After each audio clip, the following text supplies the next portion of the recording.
So if I could redo my whole fitness journey from the start, how would that have been? Well, unfortunately, we would never know. Maybe luckily, for that matter. So today we're going to discuss things that we wish we knew when we started. So for today's session at Goat Sports, my name is Adrian Skepi. Together with me, I have my colleague, Martin Strante, and we're going to discuss some of those things.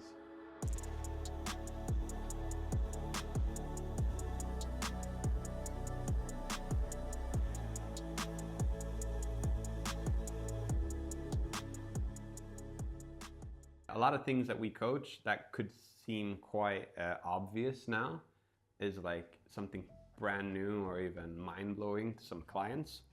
And I started thinking about like when I started or like from the beginning. And today we're going to talk a lot about those things, or at least some topics. So without any specific order, I'll just jump into something. Go ahead. And one thing I wish I knew then that I know now is that being humble with what I learned, because back then, or not too far back sadly, but back then it could have been that I learned about a certain way of training. Yep.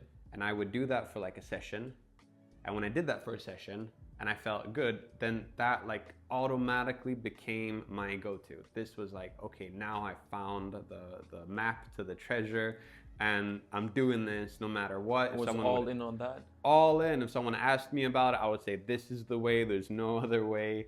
And today I realize that, whoa, that's so far from the truth, that there is no right way. It's just more like, well, this can work here and now, or that can work for this person or that person.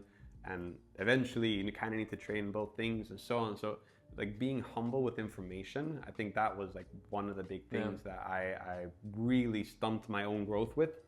So what's something that you think about? What's something that... Well, a big thing for me was that I didn't know a lot about training. I started training when I was about 17 years old. And I only went to the machines because that's where I felt comfortable and that's what I knew. So I went to the machines. I only did upper body because at the time I was playing football. So I thought that I got all my leg training from football, and then of course going to the gym, it was more focusing on the upper body. So obviously, the thing I wish I knew from the start was that trying to train more movements instead of only doing machines. Trying to learn, okay, there's you can do some kind of lunge, you can do some kind of squat, you can do some type of press. If it's in the cable or on the bench, you can do some type of rope. So what I wish I knew was like, okay, there's a lot of different movements that I can train. There's not only machines and muscles that need to get bigger. So I mean, that would have helped my football a lot. Well, if you look at, we call it like a transfer, is like what we do in the gym, how well does it transfer to the field? And then obviously sitting still in the machine and then running up and down, changing directions and so on, it doesn't have the best conversion. Exactly. So I think that would have taken my football very like good for like prehab. It would have strengthened my legs. I would have gotten faster. You were 17. I think I was 14 the first time I ever visited a gym.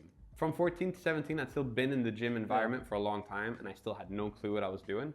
And so you just went there, just kind of did the things that you were seeing? It was like the machines I felt similar to, or that I could recognize. Yeah. So I would do that. I would sit down, I would do some exercises, Did you get any results from that, or do you remember? I could say this. I took a lot of gym selfies. Yeah. I mean, a lot. Yes. I found like an old hard drive, and it was insane. It's like every session I would take a photo in front of the mirror, and going back and looking through those, because at the time I was like, oh, cool. Yeah. I'm getting buffed or something. Yeah. I think for about 2 years there was like no difference from like one to the other. Maybe some more facial hair. That was it. And I don't think that had to do with the gym. But I realized, looking back on that, is that I went there with the intent of building something other than my own strength. Yeah. I felt I had a low self-confidence, you know, my self-esteem was something that was based on what I could show. If it was my football career, if it was maybe my muscles at the gym, they would speak for themselves, and I wouldn't need to kind of stand my ground or being my own person. So that helped. That was like a help in a direction that my focus was that. And of course, if you don't have the intent to actually be strong or be something like that, it's going to be hard. it's going to be hard to get results. Yeah. Because then everything was kind of made up to how do I look in the mirror after that. And then I would train in ways where you kind of get the so-called pump. The pump, yeah.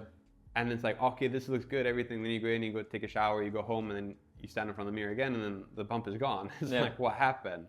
I need to restart. Yeah. So that was a big part of me realizing, and is one of the other things I want to talk about is like the why. Like, why am I training? Yeah. So it was based on so many different things. That's super important. And well, you were 17. Like, did you go there with the intent of I'm going to be strong, I'm going to be this, I'm going to be that, or? I mean, my reason was kind of the same as well. I wanted to impress girls with muscles. It's also from low self-esteem. So it was basically, I wanted to build my upper body, my chest, my arms, because that's what I thought would impress. So that was my first reason of training, but it didn't last that long. So I stopped training in the gym.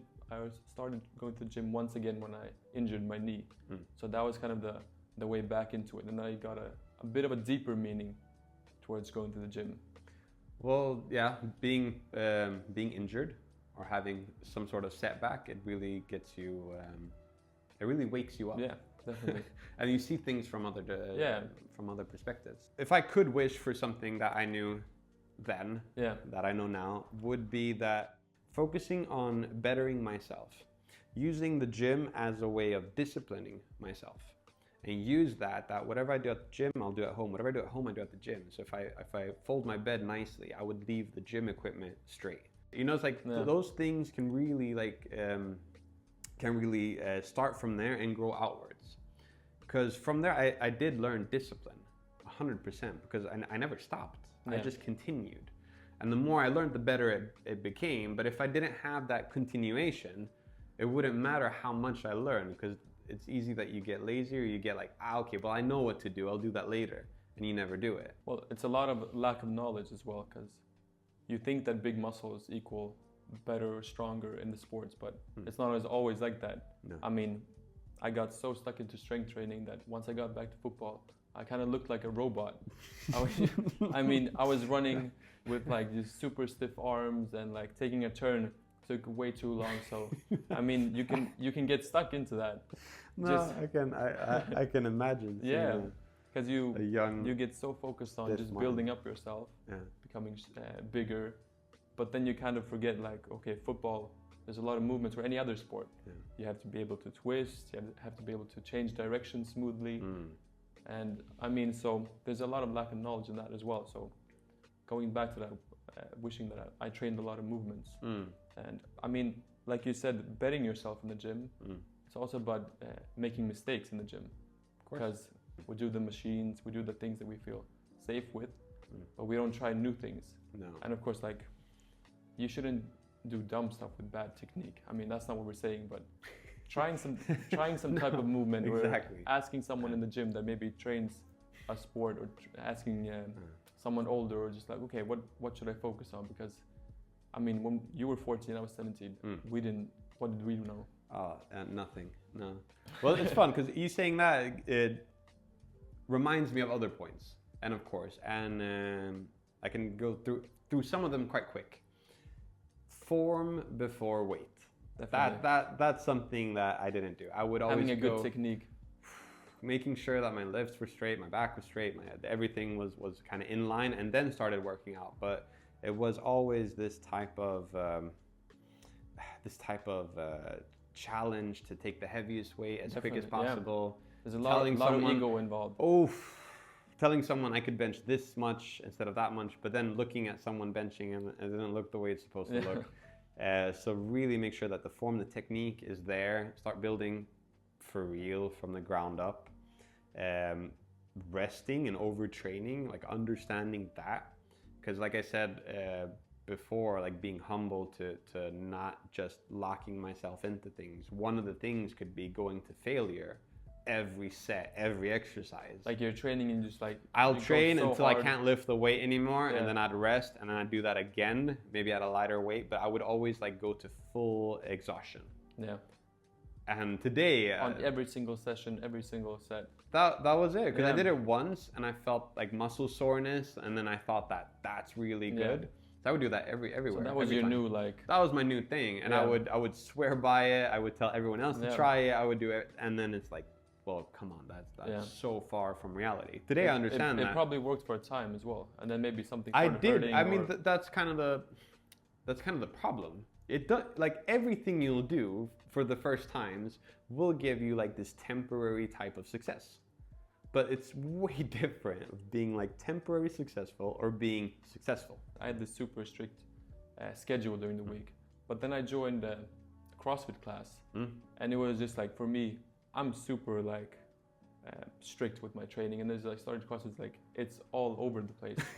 I mean, you're training legs 5 days a week, you're doing cardio with strength. For me, it was like, how can you do cardio and strength together?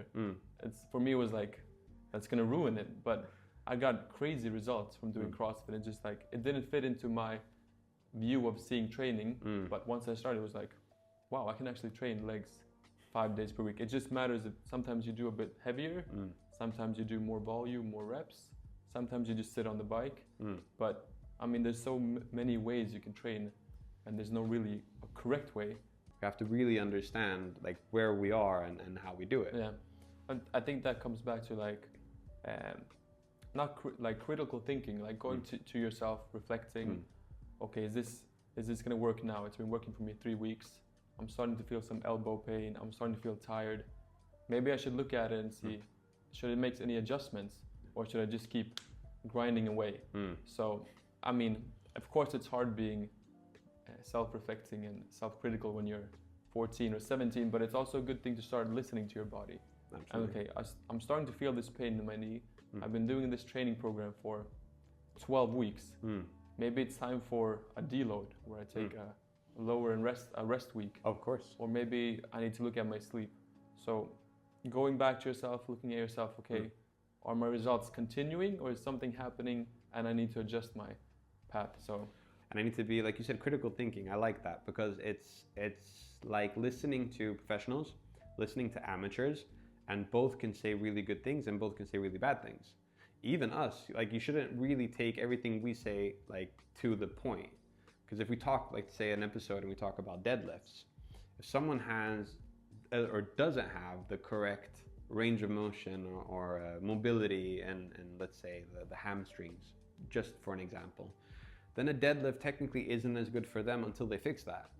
So even though we kind of market the deadlift as something good, for them it's not. Yeah. So we have to have that critical thinking, like where am I now? Or understanding that, well, they say it's good, but I feel that it's not good.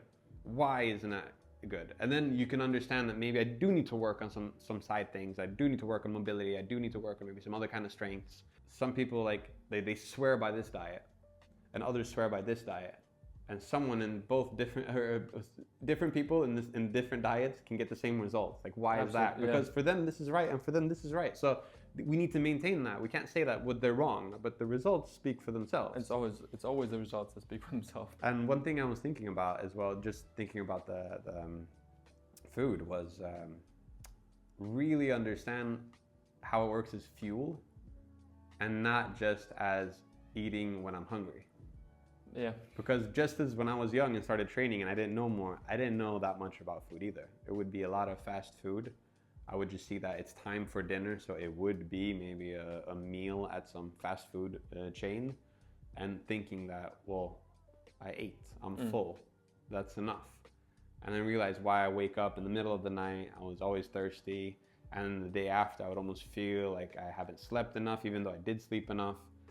And understanding you felt tired, that, sluggish. all of that, and then not really, like you said, thinking about, okay, or reflecting about, like, why did that happen? It's very important to kind of get that inner compass and start, like, thinking about it. I think that's the first thing, thinking about things. Yeah. And understanding that everything is connected.